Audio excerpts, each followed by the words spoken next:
The Honourable Damien O'Connor. Thank you, Mr Chairman. Mr Chairman, this is a disgrace, this budget.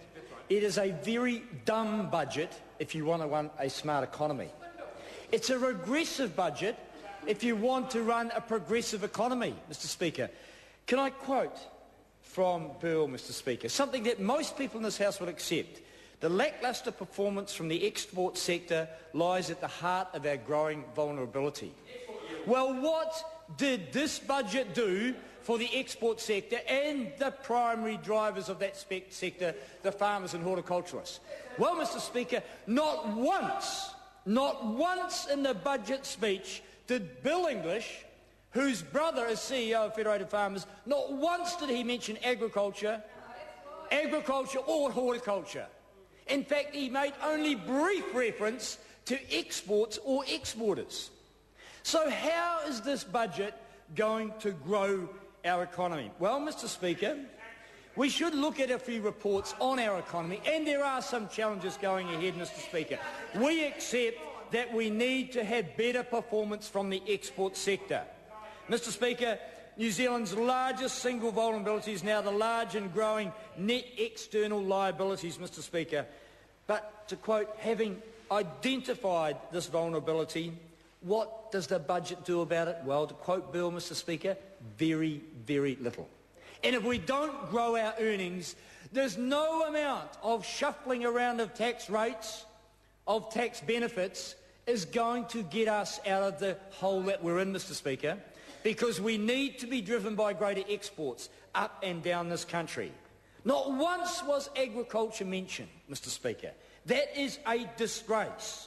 But worse than that, if you had a productive sector wanting to invest in higher levels of productivity, if they wanted to invest in new technology and better machinery, the government cut the depreciation allowance right out from under their feet. Right out from under their feet. Mr Speaker, I was talking with one of the largest exporters in this country less than 2 weeks ago.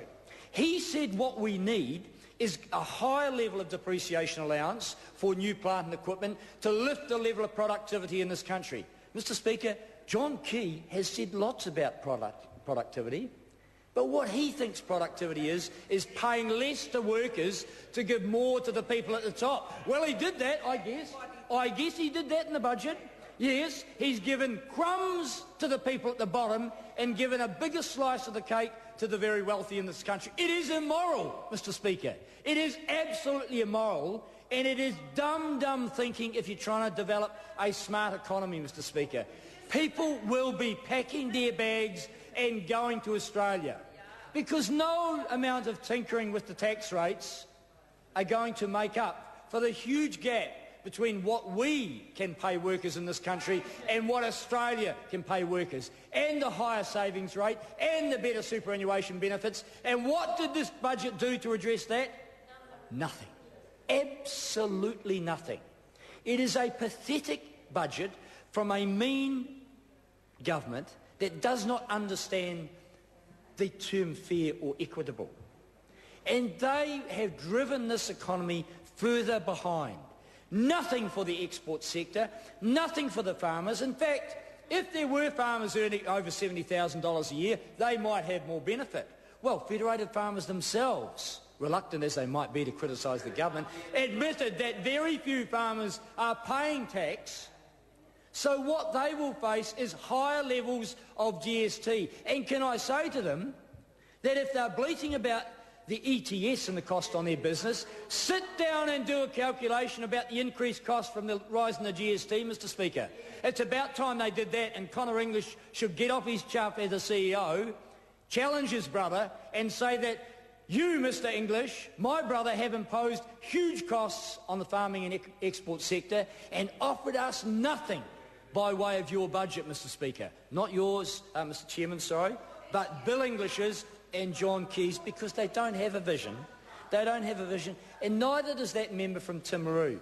She will find that the people who drive her local economy will be absolutely disappointed with this pathetic budget, except if you're earning over $70,000. If you're earning over $70,000, you've had the greatest, the highest level of tax cuts, and that member, she'll be happy because she's earning over $70,000, and the person beside her there, Mr. Chairman.